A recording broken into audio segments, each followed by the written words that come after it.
De retour dans l'Africa Newsroom, nos éditorialistes Jean-François Kandji-Kombe et Gratien Roukindi-Giza sont toujours avec nous, ainsi que notre invité André Maritala, auteur, compositeur, guitariste et chanteur. Et tout de suite, c'est le dossier du jour.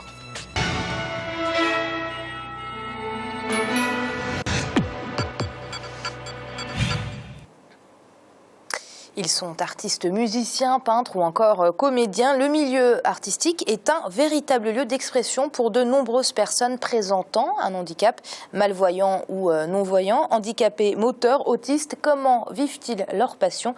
Allons à leur rencontre avec ce reportage de notre correspondant au Gabon, Douglas Toutoum.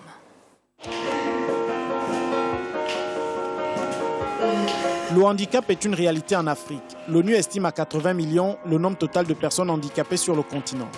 Au Gabon, on dénombre 26 790 personnes atteintes d'un handicap, soit plus de 2,1% de la population. On note une prédominance des personnes présentant des infirmités des membres inférieurs, soit 27%. Ces personnes à mobilité réduite font face à de nombreuses difficultés au quotidien. Elles sont exclues pour la plupart de la vie sociale. Achille Issodi, alias Chilawan, est handicapé depuis l'âge de 1 an. Aujourd'hui, il est chanteur, auteur, compositeur, infographe, autodidacte. Son histoire, il la doit à Dieu, sa mère et son père spirituel. Parti de rien, non sans difficulté, ce jeune handicapé de 34 ans vit de son art désormais. Je préfère commencer par ma mère parce qu'elle était plus proche dans le fait de m'encourager mentalement, de croire en moi.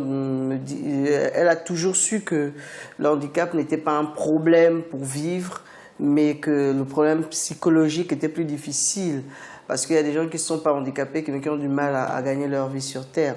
Après, il y a aussi l'évangile, et je peux bénir par la grâce de Dieu l'évêque Mike Steve Joktan, qui a été un véritable mentor pour moi dans le fait de forger mon esprit à vaincre les obstacles de la vie comme une personne valide, quoi. De leur côté, Christo et Saïd, des frères jumeaux, tous les deux victimes de la poliomyélite à l'âge de 9 mois, ils sont handicapés depuis lors. Mais aujourd'hui, ils sont artistes peintres. Très jeunes, ils ont décidé de prendre leur destin en main. Malgré leurs problèmes physiques, même conditions, même réalité, mais des opportunités différentes. Le dessin, je l'ai appris dans le tas. Je ne suis jamais allé dans une école, je crois que c'est un don pour moi aussi. Je ne suis jamais dans une grande école. Par contre, c'est mon jumeau qui est passé par l'ENAM. Je peux dire que j'ai eu une formation parce que j'ai fait un bref passage à l'École nationale d'art et manufacture. Ouais. Mais sinon, il faut dire que c'est naturel. Parce que j'ai commencé par moi-même à faire des croquis et puis voilà comment je me suis intéressé à la chose. Et voilà, j'ai passé un concours à l'École nationale d'art. 54,1% d'hommes sont touchés par le handicap au Gabon. Et la tranche d'âge la plus atteinte varie entre 15 et 35 ans. Les difficultés sont nombreuses, tant au quotidien que dans l'exercice de leur art. Ils sont bons, c'est des bons techniciens, mais ils rencontrent beaucoup de difficultés par rapport au travail. Des impressions, par exemple, quand nous avons des travaux d'impression, des t-shirts, des polos, des casquettes, par rapport à leur handicap, la livraison est toujours tardive. Donc, je me dis que s'ils avaient des appareils vraiment appropriés, comme des carrousels automatiques, pour travailler, et puis ça devait aller vite. Je suis physiquement diminué. Il y a les difficultés sont multiples. Hein? Il faut, par exemple, quand il s'agit de porter le matériel, ça vraiment j'ai besoin de quelqu'un qui m'aide. Quand il s'agit d'acheter le matériel, aller faire des commandes, je me sers de quelqu'un. Mais pour le reste, je m'en sors, quoi. Une spéciale pour Africa 24. Oh my love, hey now, oh my God, no, je sais que personne ne le mérite, les malheurs que dans la vie on hérite, je sais que nos choix sont difficiles, je sais que la vie est imprévisible, mais ce que l'on sème, on le mérite. Si vivre avec un handicap est très difficile pour beaucoup, certains par contre ont réussi à transcender cet état de fait. Ils ont simplement réussi à chasser très tôt le complexe d'infériorité et le regard d'exclusion d'autrui. Je ne suis pas complexé, donc j'ai élevé ce complexe en moi qui m'a permis justement de de vivre comme les autres malgré mon handicap. Je n'ai pas eu trop de frustration en tant que personne handicapée. Pourquoi? Parce que je m'immisçais, j'étais toujours dans la bande de ceux qui provoquaient, de ceux qui se prenaient pour les plus forts. Ça a tué un peu l'image de la personne handicapée et tout et tout. Peut-être que ça m'a sauvé la vie jusqu'à aujourd'hui, parce que après, en fait, le talent finalement efface les défauts des gens. Le handicap n'est pas une fatalité. Ces artistes l'ont bien compris. Aujourd'hui, malgré le manque de matériel, ils travaillent dur pour tirer leur épingle du jeu dans un milieu où la concurrence est très rude. Dans la vie, il y a toujours l'espoir. Hein? Par rapport à mon état physique, si je suis arrivé là aujourd'hui, c'est grâce à ce que mes mains m'ont permis de faire. C'est vrai que je suis diminué, mais j'ai les mains et la tête pour réfléchir. C'est vrai, nous sommes des personnes handicapées. L'handicap, ce n'est pas une fatalité. Pour mes frères qui sont handicapés, il faut juste il faut être hors du complexe d'handicap qu'on a. Et mes frères valides, ne nous sous-estimez pas. Nous sommes capables de faire des choses comme vous aussi. C'est juste votre soutien qu'il faut, que ce soit moral, physique ou financier ou matériel. Au début de son mandat, le président Ali Bongo Ondimba s'était engagé à régler l'épineux problème des droits d'auteur, tant pour les artistes handicapés que pour les artistes valides. Seulement, les artistes, éditeurs et producteurs gabonais attendent toujours de percevoir leurs dividendes, malgré le décret du 10 octobre 2012 permettant la création du Bureau gabonais des droits d'auteur et des droits voisins. En attendant, les artistes handicapés essaient tant bien que mal de vivre de leur art.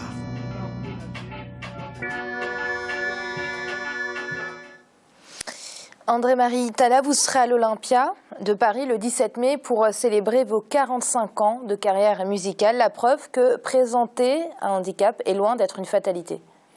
Oui, mais je ne vais pas à l'Olympia comme handicapé. Je vais à l'Olympia comme un chanteur qui célèbre les 45 ans de carrière, comme un auteur-compositeur guitariste. Parce que je n'ai vécu l'handicap que pendant 2 ans, donc les 2 premières années quand j'ai perdu la vue. Ça a été difficile, mais toujours en passant par la Bible, par la parole de Dieu. Si on croit à la vie, on a très vite une voix qu'on peut choisir ou une voix qui vient vous parler. Et depuis ce temps, donc, j'évolue dans la société comme tout le monde. Et aujourd'hui, je travaille pour essayer de mettre sur place des structures pour aider les plus nécessiteux. Je compte créer une école de braille au Cameroun. J'ai démarré les travaux pour la construction d'une école de musique à Douala aussi. Et évidemment, je continue ma carrière. Et si vous avez la possibilité de venir à l'Olympia, je vous y invite.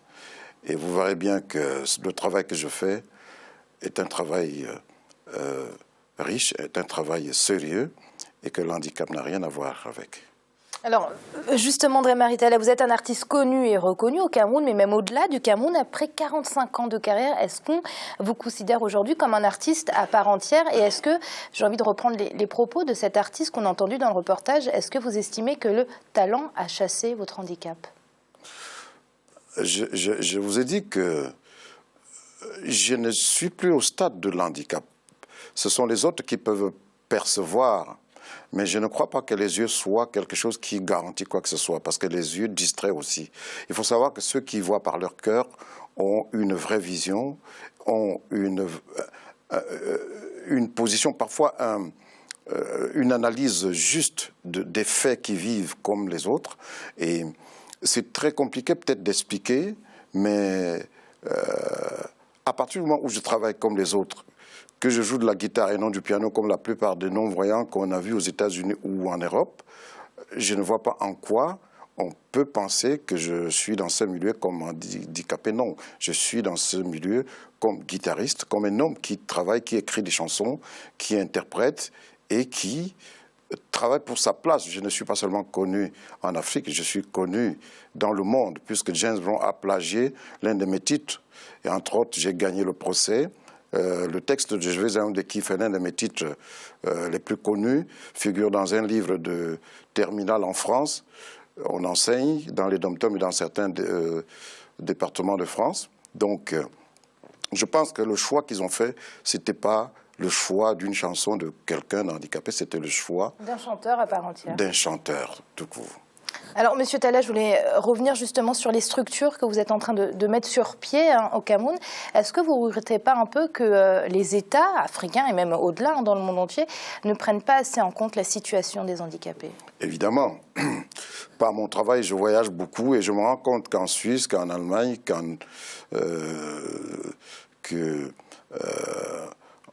en Angleterre, les structures qu'eux, ils ont mis pour aider les personnes à mobilité réduite sont en place, tandis qu'en France, par exemple, il y a encore des escaliers dans le métro partout. Quelqu'un qui est en fauteuil roulant ne peut pas partir de chez lui, aller entrer dans le métro.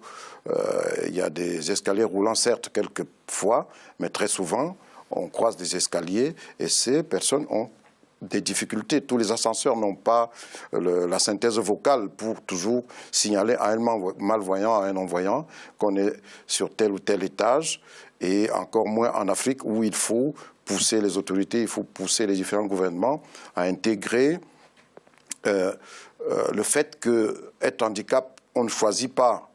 Tous les militaires qu'on envoie au front, tous les accidents qu'on vit au quotidien, mais certaines personnes dans cet état d'handicapé, et il faut penser à eux, il faut anticiper, faire des maisons, des ascenseurs comme les fauteuils roulants peuvent entrer, faire des escaliers roulants quand il le faut, bref, penser, anticiper, permettre à tout ce monde, quelle que soit la nature d'un être humain, que cette personne par les temps modernes puisse trouver de quoi être à l'aise dans la vie.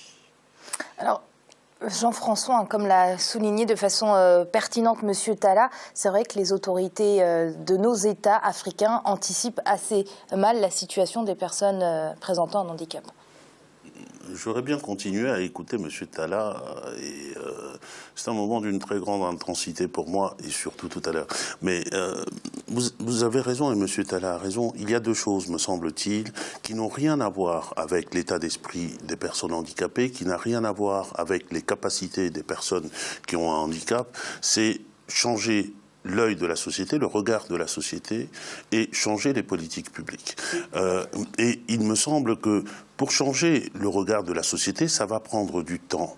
Ça va prendre du temps, raison de plus, pour que les autorités publiques, que la puissance publique prennent des mesures volontaristes ou mettent en place des politiques volontaristes. M. Talla l'a expliqué tout à l'heure, notamment la nature des mesures qui pourraient être prises. Il appartient aujourd'hui à nos gouvernants, au moins sur ce terrain-là, de jouer leur rôle de politique, c'est-à-dire de tirer la société vers le haut, vers une manière de se penser solidairement dans une société, collectivement, comprenant des personnes handicapées ou pas handicapées. C'est pas là la question, c'est des citoyens. Et ces citoyens-là, ils payent leurs impôts quand il s'agit de payer les impôts. On ne leur demande pas s'ils ont un handicap ou pas. Ils payent leurs impôts comme tout le monde quand ils ont des activités. Il appartient, me semble-t-il, à l'État comme porteur de cette idée-là moderne de notre société, sans distinction aucune entre les citoyens, de construire des politiques volontaristes pour permettre l'accès à l'activité, pour permettre que des personnes handicapées puissent fonctionner, leur apporter l'assistance, la compensation nécessaire de leur handicap pour leur permettre de développer leurs capacités comme tout le monde. Absolument, surtout quand ceux des personnes, soit en mobilité réduite ou malvoyants, non-voyants, quand ils ont fini de faire leurs études, parce qu'il y en a qui font des brillantes études, qui ont bac plus 3, plus 4 et au-delà, quand ils ont fini le travail, que la société puisse accepter de les intégrer sans discrimination et que surtout, le regard de la famille, des camarades de la société, qu'on puisse les regarder positivement. Il faut les aider, il ne faut pas s'apitoyer sur leur sort. C'est des gens qui veulent montrer qu'ils sont comme les autres. C'est le plus souvent la société qui essaie de les marginaliser et de les fragiliser dans ce cas-là.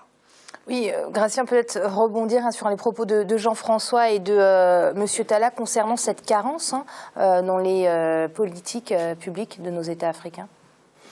Oui, c'est un problème pour les politiciens. C'est que justement, il y a certains, on a l'impression que les handicapés ne sont pas comme les autres. Alors que souvent, ils sont même, disons, ils sont même retardés par l'administration et aussi par la société parce qu'on a l'impression qu'ils ont un handicap, donc ils ne peuvent pas faire ça. Alors qu'ils ont beaucoup de talent, on trouve beaucoup de talent et on oublie souvent que ce que nous, qui ne sommes pas handicapés, tout ce que l'effort qu'on utilise, les membres de nos corps qu'on utilise, finalement, on n'utilise pas beaucoup. Quelqu'un qui est dans un bureau, il va utiliser sa tête, un stylo ou un ordinateur. C'est lui qui a un problème de jambes, donc il peut être à 100%, même dépasser, c'est lui qui a toutes les capacités. Donc il faut vraiment qu'on arrive à comprendre qu'il ne faut pas freiner les handicapés. Ne fût-ce rien que freiner, disons, pour qu'ils soient au même niveau que les autres, sans demander vraiment que l'État intervienne pour faire plus. Il faut arrêter d'abord de les freiner. Et puis, deuxièmement, comme dans toute société, on sait bien que pour les gens qui ont des problèmes, l'État intervient. L'État sert à ça. L'État collecte les impôts pour redistribuer, disons, aux plus démunis, aux gens selon, disons, les problèmes qui existent. Donc, il faut vraiment qu'on arrive au moins à faire en sorte que les handicapés aient leur place dans la société.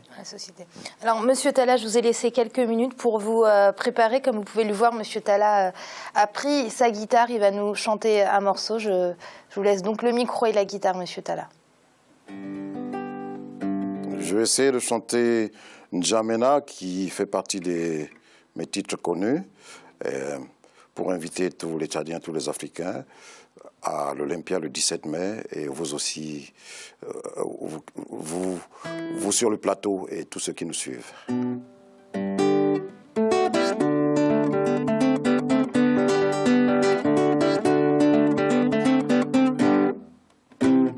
N'Djamena, oh N'Djamena, j'irai un jour à N'Djamena, passant par la terre. N'Djamena, oh N'Djamena, j'irai un jour à N'Djamena, passant par la terre. N'Djamena, oh N'Djamena, j'irai un jour à N'Djamena, passant par la terre.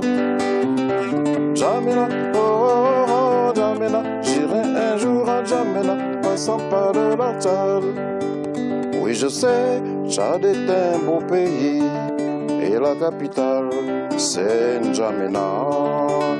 Moi, j'irai à N'Djamena pour y découvrir son beau paysage. N'Djamena, oh N'Djamena, Bergoti, oh N'Djamena, de nouveau j'aime la tête. N'Djamena, oh N'Djamena, Bergoti, oh N'Djamena, de nouveau j'aime la tête.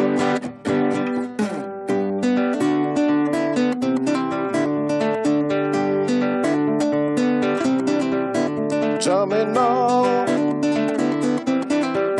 N'Djamena, nous irons tous à N'Djamena, N'Djamena, N'Djamena, ouais, ouais, ouais, ouais, ouais, ouais, N'Djamena, nous irons tous à N'Djamena, N'Djamena, N'Djamena, N'Djamena, N'Djamena,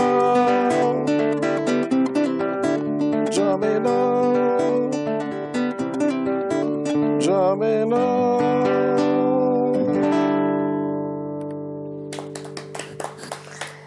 Merci beaucoup, Monsieur Talla, pour ces quelques minutes de douceur. Je rappelle que vous serez à l'Olympia à Paris ce 17 mai 2015 pour célébrer vos... Avec Sam Fantoma. Voilà, avec Sam Fantoma pour célébrer vos 45 ans de carrière musicale. Encore merci, Monsieur Talla, d'avoir été avec nous.